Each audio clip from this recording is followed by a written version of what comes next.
Hi mga Ja! For today's video, another day, another mini vlog. Ube moist cake nga yung flavor ang gagawin natin ngayon. Naglagay nga ako ng 1 tablespoon ube flavorade dito sa gagawin nating frosting. Naisipan ko nga ang ube flavor muna yung cakes na gagawin natin ngayon. At syempre, imekos-mekos muna natin insan. Yay! Dahil maliit lang yung gagawin natin, icing na lang yung ilalagay ko. Pagkatapos, naglagay na rin ako ng yema filling. Feeling ko, Jo, manyaman niya ini. Ika, Jo, ng feeling mo. Yay! Pagkatapos ko nga maglagay ng yema filling, nilagay ko na nga yung frosting natin. Syempre, huwag nating tipirin yan. Ilagay natin lahat. Yay! Bento cake nga yung ginagawa ko ngayon at ang size nito is 4x2. Napakaganda nga pangregalo ito. Kaya naman, kung ikaw ay naghahanap ng pangregalo mo, dali, DM mo na ako. Di ka magsisisi dahil customized na to. Kung tatanungin niyo ako kung magkano presyo nito, nasa 390 pesos sis. At syempre, nakulangan tayo sa feeling natin kanina, kaya naman mag-a-add ulit tayo. Yay! Speaking regalo, pangre-regalo ko nga ito sa taong malapit sa akin. Kaya naman, a weeks before pa nga lang ay excited na ako. Iniisip ko kasi kung anong design ang gagawin ko dito. Medyo nahihirapan nga ako dito sa pag-ikot-ikot ko dahil maliit lang yung board natin. Sa kada ikot mo, sumasama. Nakalimutan ko nga na dapat pala hindi ko na muna nilagyan ng board. Diyos ko, reng manok medyo, daramdaman yun no, ano naman. Ipapakita ko nga sa inyo kung ano yung naging solusyon ko dito sa board. Naglagay nga ako ng tape dito sa ilalim para dumikit. Yay! O diba? May solusyon niya, Jo, yung problema ko kening board.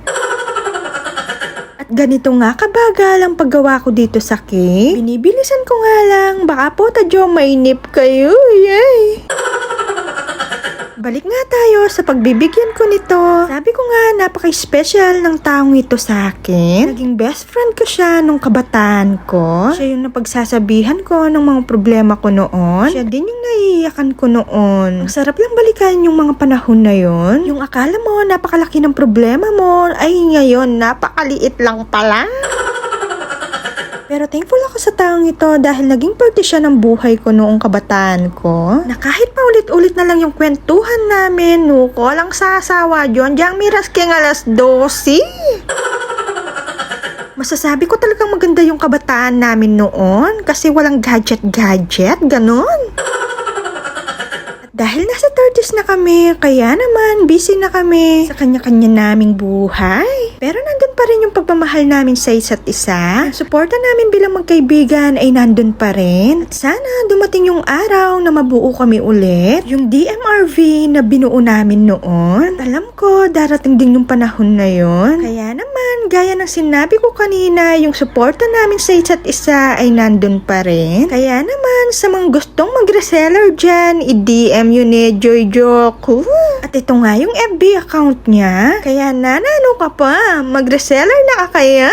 At ayan na nga, malapit na nga matapos yung customized cake natin para sa kanya. Syempre, imo-montage natin yan.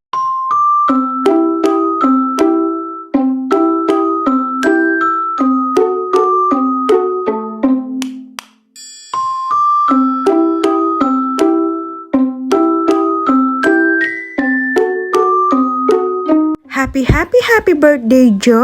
Lagi kong pag-pray kay Babo na sana good health kaya ka lagi mo paborin sa sarili mo at atupad mo nga ning pangarap mo kembye. Sana aburyan may cake kagewa ko para kaya ka, Jo! I love you, mama, chup chup, mimingat ka lagi. Dahil wala pa akong box na 7x7, syempre gagawan natin ng paraan yan. DIY is real. Pagkatapos, nilagyan ko nga ng tape para hindi lumusot yung kandila natin. O diba, para-paraan? At yun lang, thank you for watching, bye!